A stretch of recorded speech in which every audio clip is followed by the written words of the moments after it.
के लिए जो है वन में विचरण कर रहे हैं। मां पार्वती जब वन की विचरण की बात सुनती है ना, तो उनके मन में संशय उत्पन्न हो जाता है। सोचती हैं जी कि उस परमात्मा की बात कर रहे हैं जो अपने स्त्री के पीछे दौड़ रहे हैं। बाबा भोलेनाथ ने कहा जी कि हमारे प्रभु के ऊपर संदेह कर रही है, ये उचित नहीं है। बाबा को हार्दिक कष्ट होती है। कैसे गोस्वामी जी कहते हैं क्या कि जो भगवान रामचंद्र जी को भजता है और शिव से द्वेष रखता है, ना तो शिव को प्राप्त करता है ना तो रामचंद्र जी को प्राप्त करता है। शिव द्रोही मम दास कहावा।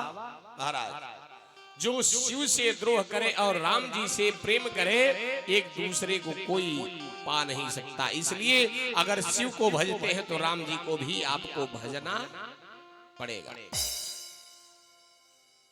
बाबा समझाते हैं, लेकिन सती मैया जो है संदेह पर संदेह करना आरंभ करती। बाबा कहते हैं देवी जे कि रामचंद्र जी की कथा जो है पतित पावनी है। जैसे गंगा की धारा जो है क्या करती है, जितने भी पापी हैं सभी पापियों के पाप को धोते हुए आगे विचरण करते हुए निकल जाती है, वैसे ही रामचंद्र जी की कथा, हमारे पूज्य गुरुदेव भगवान की कथा जो है ये अमृत के समान है।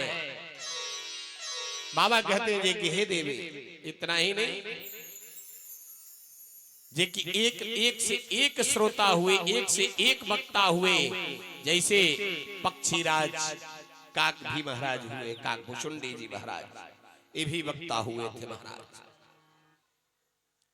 कुंभज ऋषि को इन्होंने सुना दिया महाराज कथा को। अब बाबा अभी कथा सुना रहे हैं, रामचंद्र जी की जीवनी का वर्णन कर रहे हैं। तब तक जो है पार्वती मैया को नींद आ गई। आज जब पार्वती मैया को नींद आ गई महाराज, जब तक पार्वती मैया जगी थी हुंकार भरती रही, हुंकार भरती रही। आज जब तक हुंकार इन्होंने भरा न महाराज, एक एक हुंकार से एक एक बीज मंत्र उत्पन्न हो गया। जैसे आप लोग दुर्गा सप्तशती के मंत्रों को पढ़ते हैं, ओम ऐं ह्रीं क्लीं चामुंडे विच्चे पढ़ा जाता है ना, ये बीज मंत्र है। जैसे महामृत्युंजय मंत्र पढ़ा जाता है, ओम ह्रौं ओम जुं सः ओम भूर्भुवः स्वः, ये सब बीज मंत्र है। जितना पार्वती मैया ने हुंकार भरा महाराज, ये सब बीज मंत्र के रूप में उत्पन्न हो गया,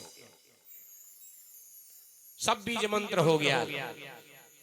लेकिन पार्वती मैया हुंकार भरते भरते नींद पूरा करना आरंभ कर दी। जैसे हमारी मैया धीरे धीरे नींद मार रही है, तो प्रेम से भक्ति और भगवान की जय, सावरी सरकार की जय। जब पार्वती मैया सो गई महाराज, इधर जो मेघुचिया थी, मेघुचिया सुनना आरंभ कर दी। आज जब मेघुचिया सुनना आरंभ कर दी तो यो हुंकार मारने लगी। इधर मेघुचिया जो हुंकार मार रही है मारी रही है, लेकिन जो सुग्गा का बच्चा, जो जिसमें बच्चा पड़ने वाला नहीं है, जो अंडा पड़ा हुआ है, वो भी जो है उसमें जीव हो गया, उसमें से बच्चा निकल गया, वो लगा हुंकार मारने। कुछ समय के बाद जो है पार्वती मैया की नींद खुलती है। और पार्वती मैया की जब नींद खुलती है ना, तो पार्वती मैया कहती है जे कि बाबा ये बताइए जे कि सीता मैया का हरण कैसे हुआ। बाबा कहते जे कि आखिर में इतना कथा हमने कह दिया, आप कहां थे। पार्वती मैया कहती है जी हम तो सो गए थे। बाबा ने कहा जे कि त्रिशूल ही बताओ जे कि आखिर में हुंकार कौन भर रहा था। अब त्रिशूल पता लगाने के लिए निकलते हैं महाराज।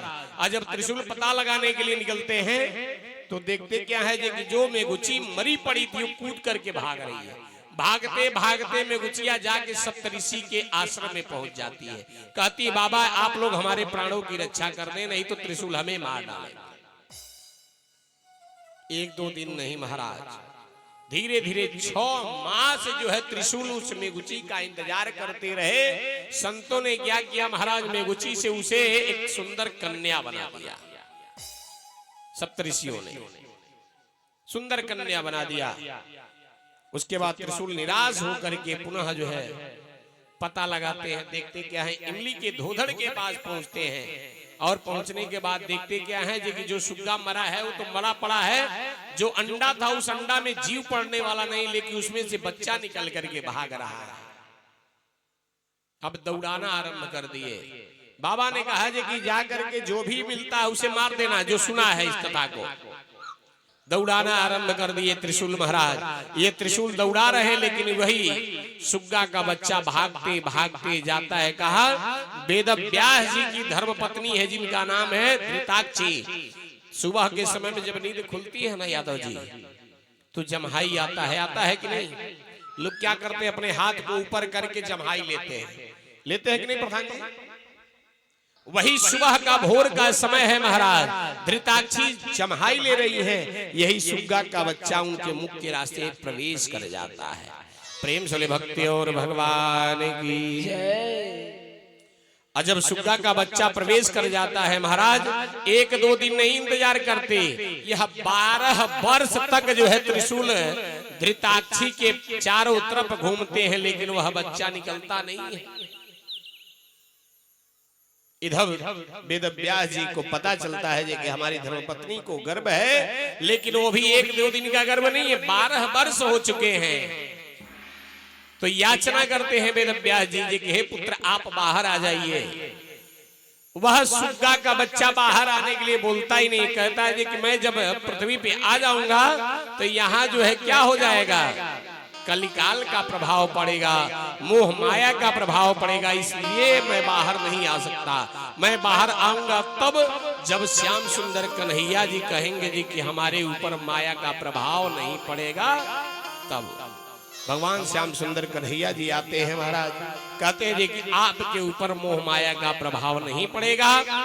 तब वेद व्यास जी महाराज पत्थर का चीरा लगा करके अपने धर्मपत्नी के पेट को फाड़ते, उसमें से एक सुंदर संतान की उत्पत्ति होती है, जिस संतान का नाम है सुखदेव। प्रेम से भक्ति और भगवान की सावरे सरकार की। इस प्रकार से सुखदेव जी महाराज का जन्म होता है। इनके ऊपर मोह माया का प्रभाव नहीं पड़ता है। आज भी यही सुखदेव स्वामी जो है राजा परीक्षित को प्रथम दर्शन दे रहे हैं, उपदेश दे रहे हैं महाराज।